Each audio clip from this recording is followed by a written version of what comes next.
Welcome everyone to episode 4 of the Fanboys Anonymous Roundtable discussion meeting, such and blah blah blah blah blah. I am your host, as always, Tony Mango, and I am, of course, a fanboy, along with the other people that are joining this roundtable discussion tonight: Michael Burhan, Sean Hey, Mitchell, and Hello. Tuck Toe. Hey, We might have we've some other also got people. a hobo off the street. Say hello, Fred. Hi, Fred. We might have some other people pop up from the contributing writer section, but I don't know for sure. We're just kind of throwing this out there, and whatever happens, happens. Same thing with the topic. Originally, we were going to do predictions and split it up and do a review of the results for the 2013 Oscars. Excuse me, otherwise known as the 85th Academy Awards. But we had some problems with Skype before, and the entire predictions thing just kind of turned into a mess. So we're going to actually not talk about any predictions because it's already over with, and that's kind of stupid. But we'll go over the review and the results, and mostly I would say we're probably going to talk about why we didn't see a lot of these movies and why we feel that from a perspective of a fanboy that this Oscar season wasn't really that great. A lot of comic book movies got snubbed in a lot of different categories. A lot of them really didn't deserve in the first place to be nominated, but then, of course, we'll kind of round it all up and figure out what movies are going to come out next year that we could see having a presence in the Oscars, both for serious contenders and for, just generic comic book movie stuff. Do we think Man of Steel is going to get best visual effects and so on and so forth? So, first off, let's make it real easy. Everybody watched the Oscars, right? Or did everybody just kind of figure out, at the very least, does everybody know, like, how Seth MacFarlane did? I read the spoilers. yeah. I only watched the last hour, and that made me feel bad enough for him. For the presentation itself, I kind of thought that MacFarlane was really good for the most part, but there was one huge problem, and that was that the opening segment went on for about 20 minutes, and about 15 minutes of it was dedicated to William Shatner, and it felt awkward and dumb to me. It really could have been a 5-minute thing, but he Why had did a, they dedicate it to William Shatner? what was that? Why did they dedicate it to William Shatner? Well, it wasn't like dedicated to him. It was just it was him and Seth MacFarlane doing a whole bit, and it went on far too long. God. Anything to get himself over as a Trekkie. Uh, but I thought that he was really good. One of my favorite jokes of the whole night was when he said Daniel Day-Lewis had such a good performance as Lincoln. He really got into the character's head, but I think the person who got into into Lincoln's head the most was John Wilkes Booth. I thought that was hilarious.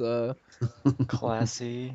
A lot of people thought that that wasn't the meanest joke of the night, and that his slam against the Kardashians was. And give me a fucking break. They all have it so hard. Exactly. They have it coming. Every joke that's meant at the Kardashians, they had it coming. It's like their mum's their pimp, and Kim sold a sex tape to get famous. It's even worse when the other ones haven't done anything even as much as a sex tape to get famous. Well, they're related to Kim, and they all look like her. And their stepdad looks like a pervert. So yeah, the Seth MacFarlane thing, I thought I'd like to see him back again. Maybe next time he'll know not to do a whole big William Shatner thing. But a lot of things that people are talking about for the Oscars revolve around Seth MacFarlane. Not really a whole lot of talk, from what I've been hearing at the very least, of the awards themselves. Um, there must not have been a whole lot of surprises or whatever, but there's no real talk about like acceptance speeches or like it kind of just seems like it fell flat. Does anybody else get that opinion? Yeah, I believe that so. Because when I was looking up for results, because I sort of stayed clear of the Oscars this year because nothing piqued my interest. I watched Silver Linings Playbook because I was bored.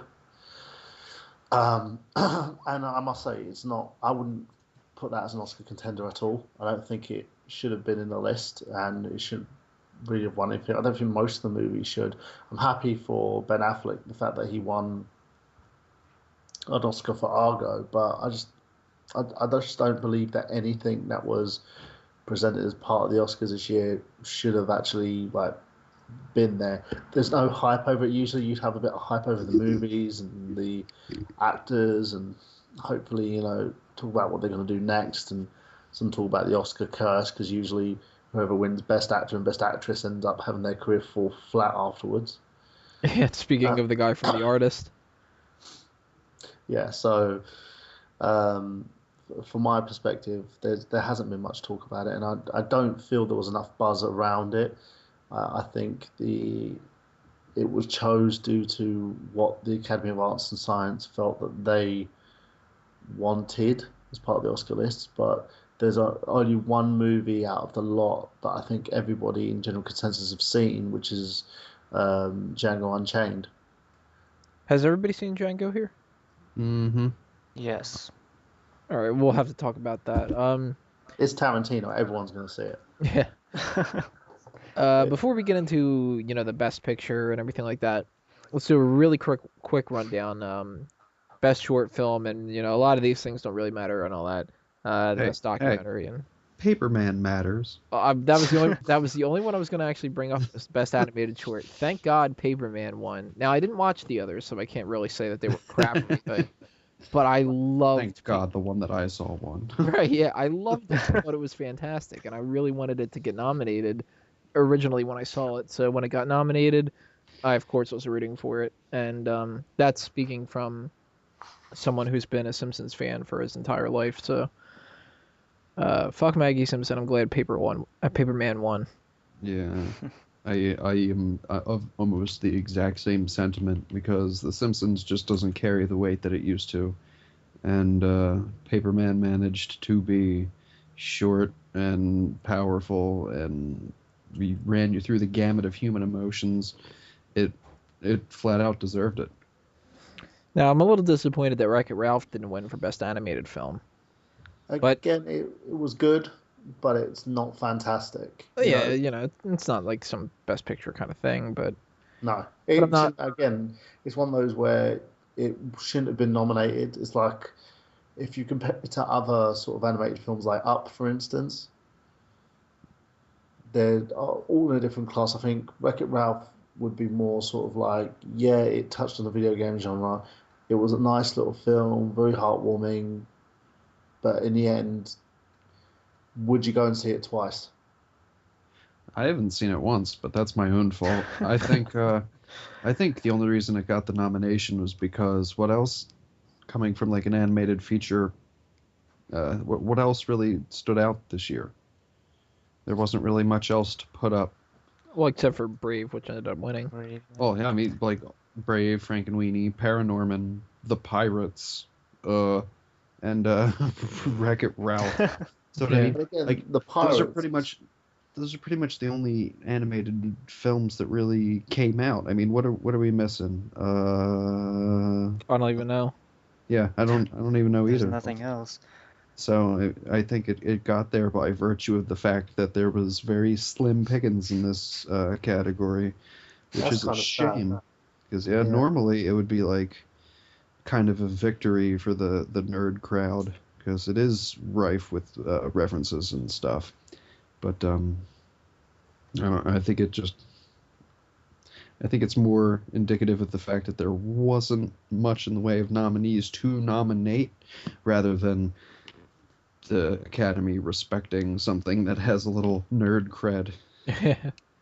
I'm not too surprised that Brave won, even though I haven't seen it yet, because Pixar, their track record. And another person who isn't surprised at all that Brave won is Tuck, because Tuck got damn near every single award right with his predictions. Yep, That I was won fucking amazing. $100 last night. Really? So yeah, I was at a party and we were just betting on things. So I would have won 300 if I would have gotten them all right, but I missed the one the original score, which I called Skyfall, and Life of Pi got it, and I was like, this is ridiculous. So, but yeah, I think the Academy really tried to. I think the Academy in general likes to pick things that are more quote unquote diverse. So, Brave in this, it really had the female factor, that had a female lead character, which is not really sort of your prototype animated film. You don't have a female as a protagonist usually. Also, I think the same can be said for Best Director, which went to Ang Lee. So we have like the first, Asian person that's won Best Director. Um, and I guess that's how I kind of went with my decisions on these. Well, it obviously worked. Again, I haven't seen it, but I've heard good things about Life of Pi, so When all else fails, bet on the race card. no, I mean, that is extremely. in all respects, look at it's a Slumdog good Millionaire. movie. Yeah. Yeah, I can't wait to check it out. And I I do still need to see it myself. I still want to check out Lincoln, and I still want to check out what the hell was the other one? See, I'm not gonna go out of my way for Lincoln because if anything, it's worth watching it to see Daniel Day-Lewis, who is consistently fantastic in everything he does. But it just strikes me as typical Oscar bait, and I pretty much know what to expect. I mean, I'm not going to be missing anything by not watching Lincoln. I agree. All I'm asking is, does he fight vampires? Someone tweeted that. Yes. I think it was like Will Ferrell or something like that tweeted that the reason that they didn't win for Best Picture was because Spielberg neglected all the vampire hunting from the memoirs or whatever it was. Let's see, the sound editing and sound mixing and all that. The most interesting thing I could think of was that they had a tie in Best Sound Editing, Zero Dark 30 and Skyfall. I actually did not know that they could do a tie. No, this is the first that I've heard of it. I thought that was really cool. I mean, I would have rather Skyfall won just because I'm a Bond fan. But what they should have done, they should have had like the sound guys from Skyfall and the sound guys from Zero Dark 30 just come out and fight for it. That would be pretty interesting because they're both. See, you get the sound team from Spy Movie and the sound team from fucking military. Yeah. see who wins. It's the guy hiding in the rafters.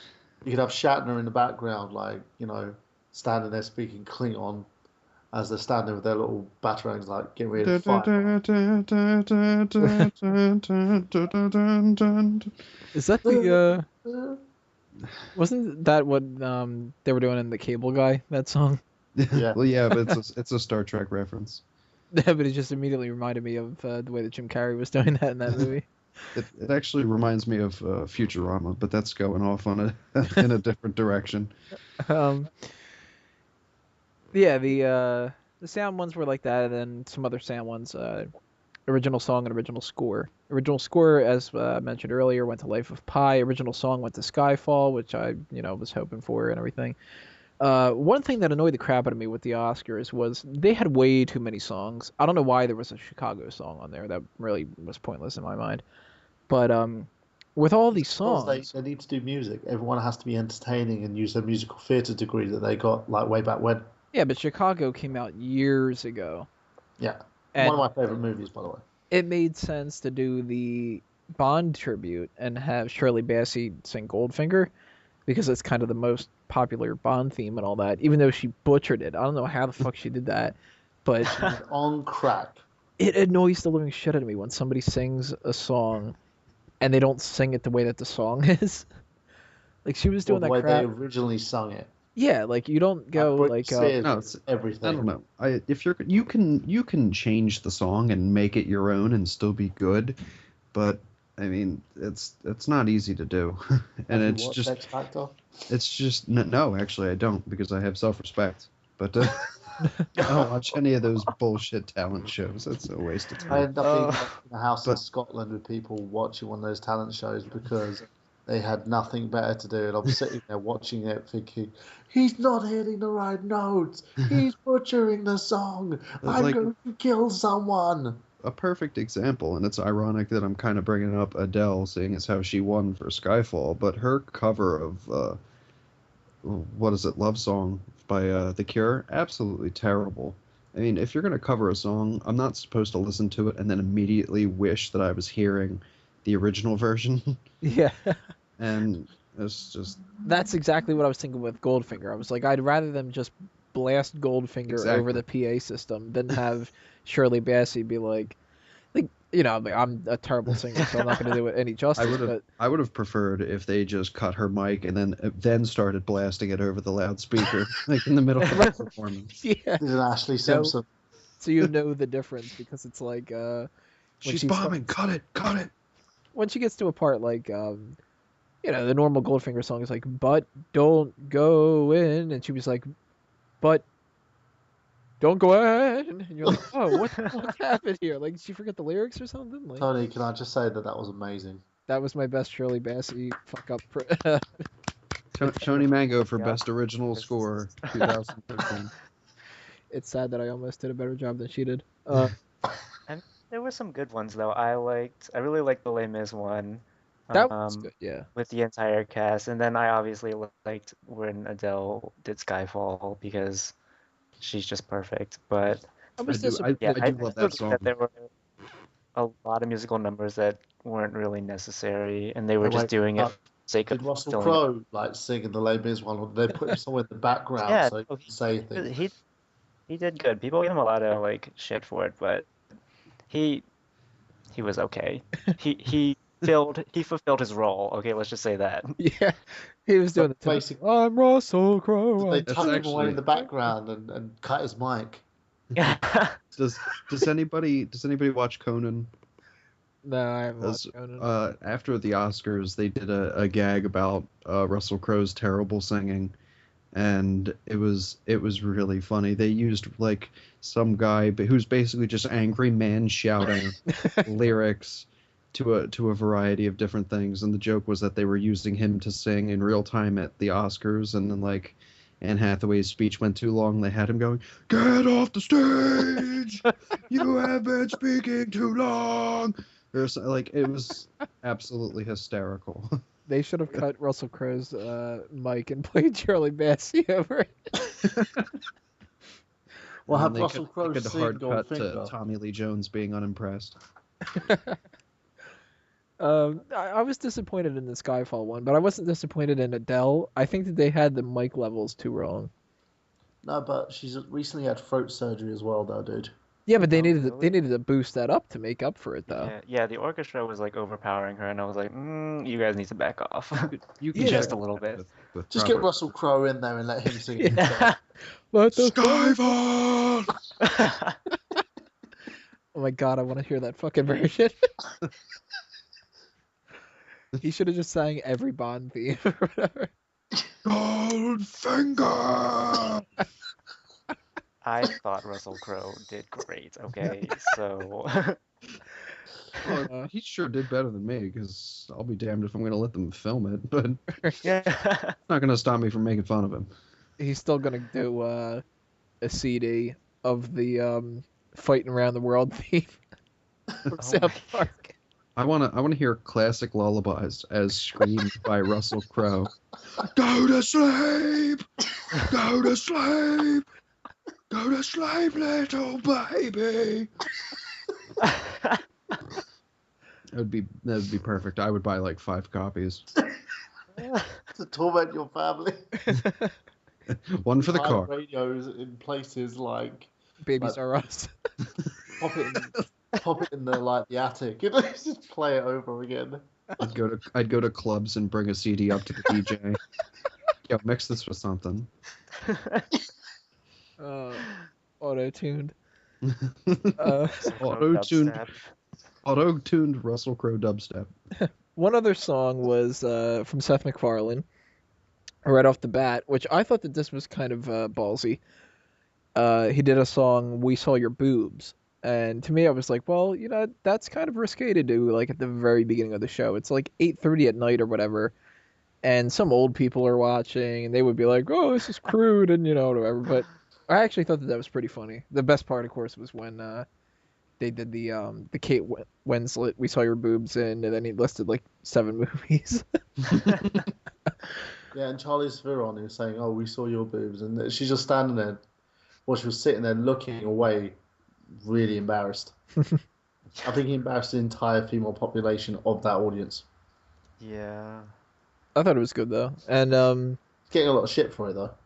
another thing boob related, Anne Hathaway, she proved that it was kind of cold, where everybody immediately pointed out that her nipples were showing, and one of the funniest things that I think sums up the way that we are nowadays with social media and everything. Almost immediately, there was a Twitter account made for her, for Anne Hathaway's nipples. That's just, it's amazing to me that can happen. That was within the first 5 minutes. As soon as that happened, someone immediately went on Twitter and made a Twitter account for her nipples. Right. That is awesome. I have to applaud the person who did that. I don't know. I mean, sure, it's I believe giving credit where credit's due. Great nips, but I feel kind of bad for the gal that has fans that are that insane. It's, oh my god, I saw tits. I'm gonna go make an account about this on Facebook and stuff. It's like, really, dude? How do we know it wasn't Russell Crowe? Oh, it could have been. Getting her back for Les Mis. You sang better than me. Now your nips will get it. Nobody likes me anymore. Run down some of the quick ones here. Best makeup and hairstyling, Les Mis, made perfect sense. Best costume design, Anna Karenina. Production design, Lincoln. So they really kind of just split this all up. But then best cinematography and best visual effects went to Life of Pi. Now, interesting thing, I thought with the Avengers presenting that award, there was a good little moment where Robert Downey Jr. just basically was like, yeah, we made like $1 billion, but that doesn't fucking get any recognition, does it? Yes. That's not fucking true though, because like the majority of films that actually grossed a big amount weren't included in the Oscars. It was usually just like sort of fringe and films where people were emotionally fucked up.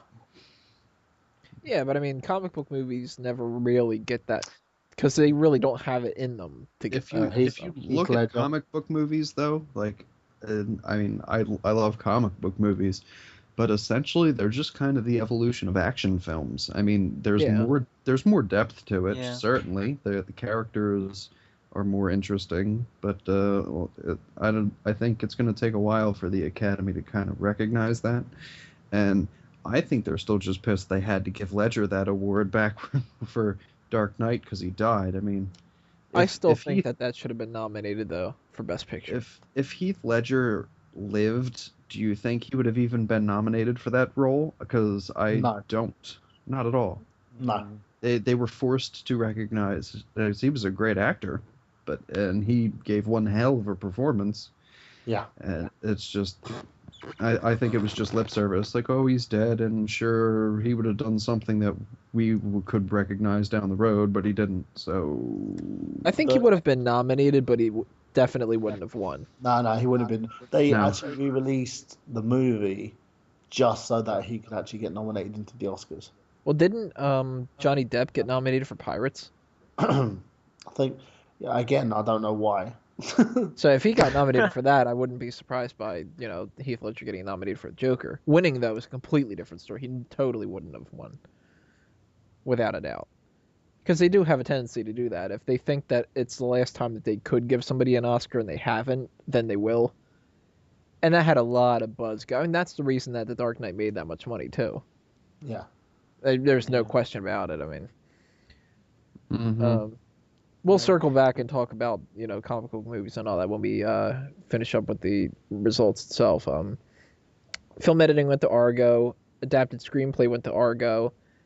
Original screenplay went to Django. So let's talk a little bit about Django. I'm actually kind of surprised that Django won for original screenplay. I was pulling for it, but the only other original screenplay I saw was Moonrise Kingdom, which was very good in its own right. I'm kind of a fan of Wes Anderson, and I knew it was going to be between those two, and I'm kind of surprised that Django won. I was a little surprised too. I actually thought Zero Dark 30 might beat it out because that No. they might. I didn't want it to at all, but Propaganda, America. I thought that they might kind of split things Still up Russell and give it Crowe. to that. And so I was really happy when they actually give it to Django. Now I don't think Django was some amazing movie or anything like that, but it was at least worth it to see Tarantino go up there and look like an idiot. Well, Tarantino eventually was going to win an Oscar because it's about time for him, I think. Well, he won screenplay for Pulp Fiction too, didn't he? Yeah. So it's been a while, and I mean, is Django the best thing he's written since Pulp Fiction? No, I mean, Django was certainly good, but I think it's due to the casting choices. I think it's more upmarket in comparisons to what he did before, because he usually is the type of guy that could do those sort of very gritty, grindhouse style, very, he'll look at certain genres of films from like that were made popular in the 80s and 90s and reinvent them. But in terms of Django, that he sort of brought something out with a huge, bucket list of top name actors in it, guys who have won awards in their own right. So, of course, it's gonna, he's gonna win awards for it. He has to, because it's the first high-profile type movie that he's done, like, since forever, since he even started. Because usually he would use names that their stars either has fallen or they're they're kind of unknown to sort of the more mainstream audience. I think Christoph Waltz did a very good job bringing attention to the writing, because with a talented actor like him, he made a lot of the conversation feel natural. The character was believable immediately, and when you have such a strong performance in a supporting role, it helps make the whole picture shine. Yeah, because it shows that everybody's doing their part, from the writers to the director to the actors. And that's why he won. Sure the story takes shape. Yeah, exactly, because you want to immerse yourself in that story. And I think that's a lot of filmmakers are missing in this day and age. They don't know how to tell a story. Sometimes you watch a film and you see that the acting's terrible, the writing's great, but the acting's terrible, or that the direction's just out of place, or the acting and the direction are fine, and then the writing's just really bad. Green Lantern, and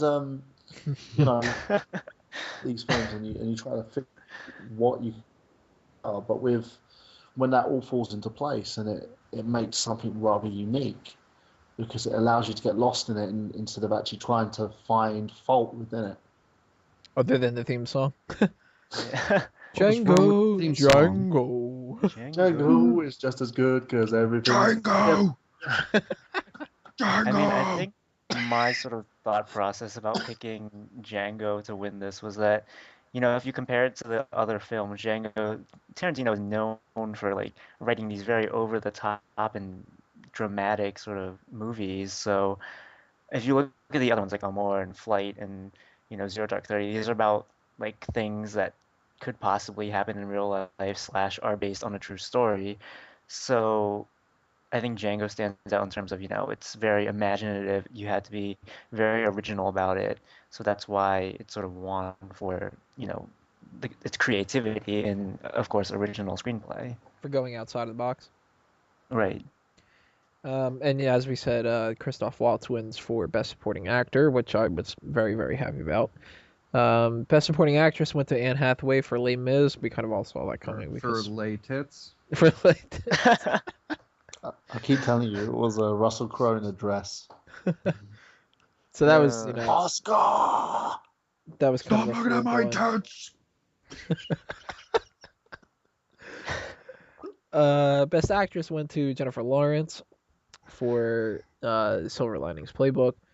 She played a very slutty, deranged woman who She's right up my alley. her boyfriend got killed. Was her husband? I think, yeah, her husband got killed after trying to get some slutty lingerie because she wasn't in the mood. Priceless. See, I need to watch that movie because I love crazy women. And If you love crazy women, mate, you'll be wanking off to this because it's amazing. It's disturbing. Yeah, I think she did a pretty good job. I mean, I guess the thing to talk about is how she fell when she went up to get her award, and everybody was She was making a drunk. big deal out of that. Yeah, probably. She was intoxicated, and she went up there. Her Oscar so I speech. didn't expect to win, so I got pissed drunk. Yeah, a lot of people make a lot of big deal out of that, and to me, it's like, well, these people are humans. Like, it's just Right. tripped, I don't see what the big deal I mean, is. it was a Mate, really if I won a awkward. fucking Oscar, I'll do more than trip, man. I'll do a somersault and break my neck.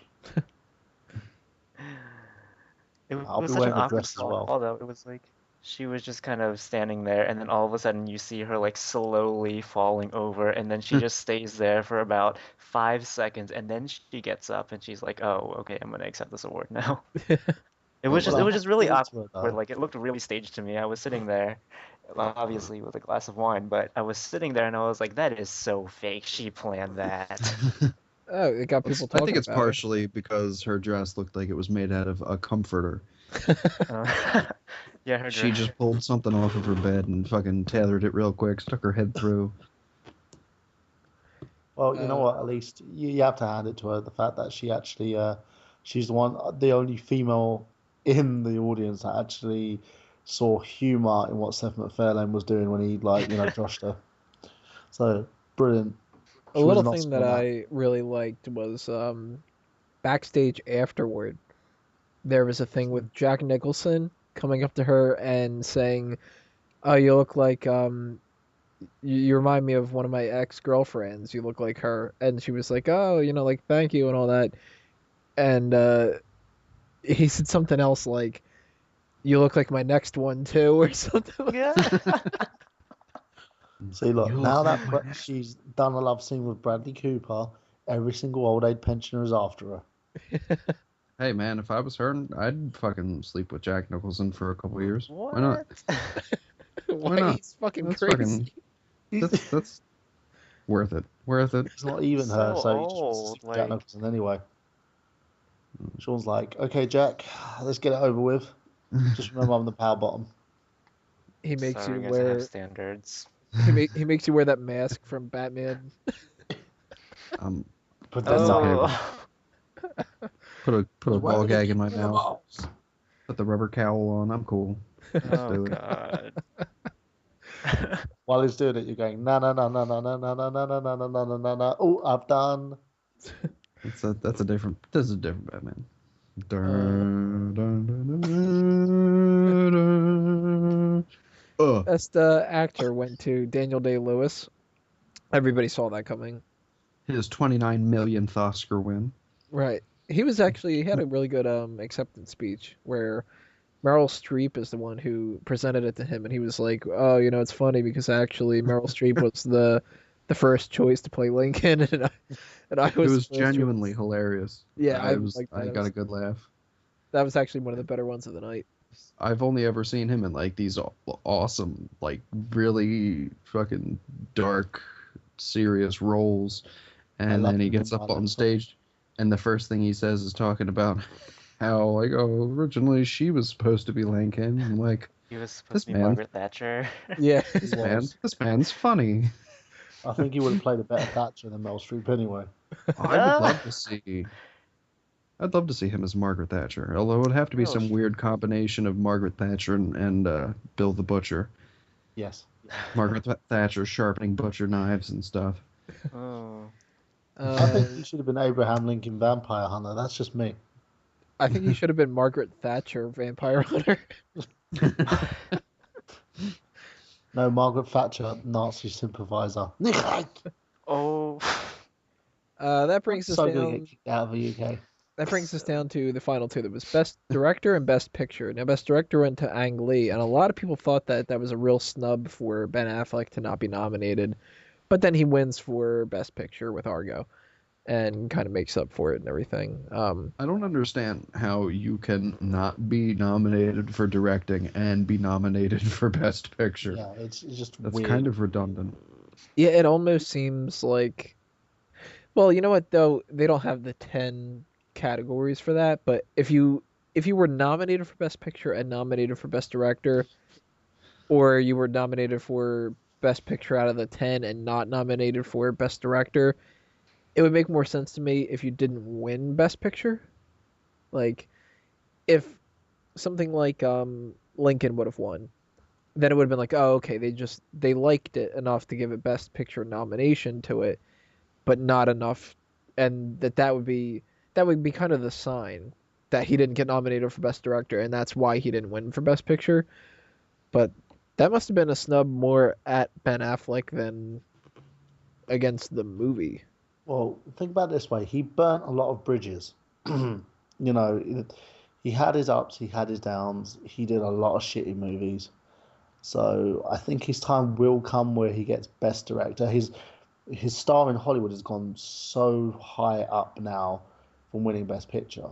And in regards to Affleck's talent, he's very talented. You know, he's really good at what he does. I haven't seen Argo yet. I've heard it's amazing, but there has been a lot of buzz around Life of Pi, so it was a given that Andy was going to win this. And when they were I'm announcing surprised the he won it for nominees, two he cowboys actually fucking each other, but still, you know. when they were announcing the nominees and Ang Lee came up, everybody was just like, "Yeah, he's gonna win!" Like, I love you, you Chinese bastard. but Racism. yeah, good old fashioned racism. Um, I personally did not like Argo, so I was disappointed that it won for Best Picture. I really wanted Les Mis to win instead. Really? Yep. I really liked Argo. As someone who's actually seen Les Mis on stage and has seen that fucking train wreck of a movie, I'm glad it hasn't won. I don't like. I think Anne Hathaway getting like an Oscar for Les Mis is sacrilege. She should have won it for Catwoman. I don't know. I like her with the short hair, but then again, I'm weird. Like I said, crazy ladies. You just like Hey. these crazy, like, Sigourney Weaver in Aliens, that was hot. I do. That kind of sums up the Oscar results and all that kind of section. The next part we want to go into is going to be about why we weren't too thrilled about this.